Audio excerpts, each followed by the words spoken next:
ദധ്യന്നം രാപ്പാൾ ശ്രീകൃഷ്ണപുരം ക്ഷേത്രത്തിലെ പ്രധാന വഴിപാടാണ് നേദ്യച്ചോറിൽ തൈര്, ഉപ്പുമാങ്ങ, ഇഞ്ചി, പച്ചക്കുരുമുളക് ചേർത്തുണ്ടാക്കുന്ന ദധ്യന്നം. യശോദ കുട്ടിക്കാലത്ത് ഉണ്ണിക്ക് കണ്ണന് ദധ്യന്നമാണ് കൊടുത്തിരുന്നത്, അഥവാ തൈര് സാദം എന്നുള്ളതാണ് കൊടുത്തിരുന്നത്. അപ്പൊ അവിടെ ഈ ധനുമാസം 1 മുതൽ 30 വരെ ഈ കണ്ണന് ആദ്യം ദധ്യന്നം 6 മണിക്ക് മുമ്പ് ആദ്യത്തെ നിവേദ്യം ദധ്യന്നം നിവേദിക്കുക എന്നതാണ്. നല്ല കുട്ടികൾ പിറക്കുവാൻ വളരെ വിശേഷമായിട്ടാണ്. ചുറ്റമ്പലത്തിനുള്ളിൽ വിളക്കിന് മുന്നിലെ തൂശനിലെ ആദ്യം ദധ്യന്നം വിളമ്പും, പിന്നെ കുട്ടികൾക്ക് വിളമ്പിക്കൊടുക്കും. അവിടെ വരുന്നവരും കുട്ടികൾക്ക് മധുരം വിളമ്പും.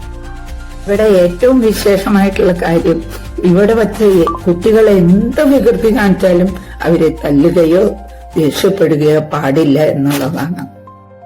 കുട്ടികളെ ശകാരിക്കുകയോ തല്ലുകയോ ഒന്നും ചെയ്യരുത് എന്നിവിടെ ഉണ്ട്.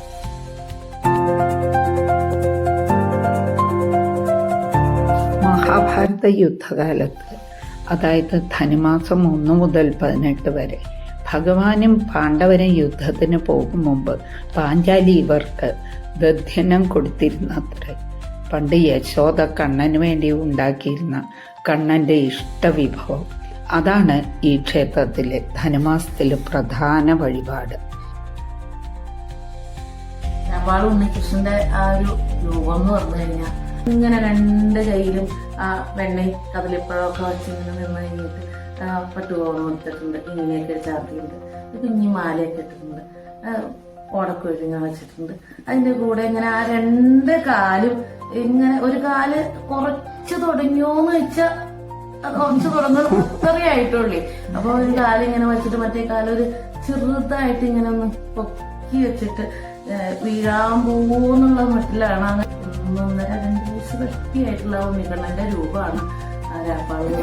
ഇങ്ങനെ മനസ്സിൽ കണ്ടു കഴിഞ്ഞാൽ പിന്നെയും കാണാമെന്ന് തോന്നുന്ന ഒരു രൂപം. ഹരിയുടെ മഹിമാണ് ഞങ്ങളെ ഇവിടെ കൊണ്ടുവന്നത്. ഇങ്ങനെയൊരു ക്ഷേത്രം ഞാൻ ആദ്യമായിട്ട് കാണാണ്. നല്ലൊരു അനുഭവം.